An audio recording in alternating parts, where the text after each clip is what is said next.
Kayo po ba mga bossing ko, isa sa mga nag-iisip ko ano po ang mga pinakamabibisang pamamaraan ng mga pampaswerte na pwede ninyong gawin upang sa ganon kayo po ay matigil na kung ano man ang mga kamalasan ng mga pinagdadaanan.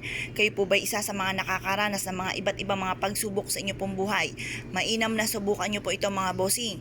Ito po yung ating dahon ng laurel at ganon din po itong ating bawang. Ang ating pong dahon ng laurel ay pangkalahatang kahilingan na pwede nyo i-wish ang lahat ng nais po ninyo.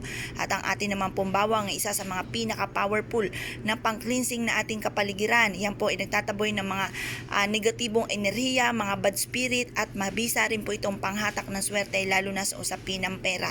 Etong dalawang kombinasyon na ito ay super powerful lalo na kung may 100% kang paniniwala at kayo po ay lagi nyo ibubukas sa inyo pong bibig ang panay mga magaganda mga bossing.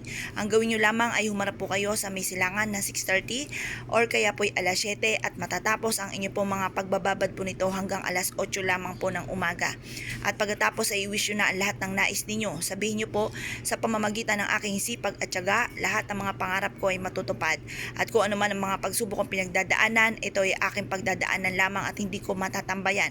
At kailanman na hindi ko na ito mararanasan pa. Sabihin nyo po dito na kayo po ay magkakaroon ng mga bagay na nais po ninyo.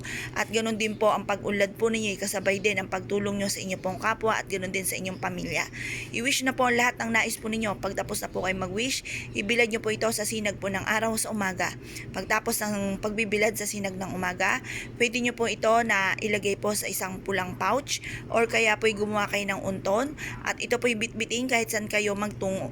Pwede nyo rin po itong ilagay sa ilalim ng inyo pong unan upang magkaroon kayo ng masarap na tulog at kayo po'y kapitan ng swerte at hindi po kayo kapitan ng kamalasan. Kung naniniwala kayo sa mga gatong mga pamamaraan, ay siya, good luck po sa inyo lahat.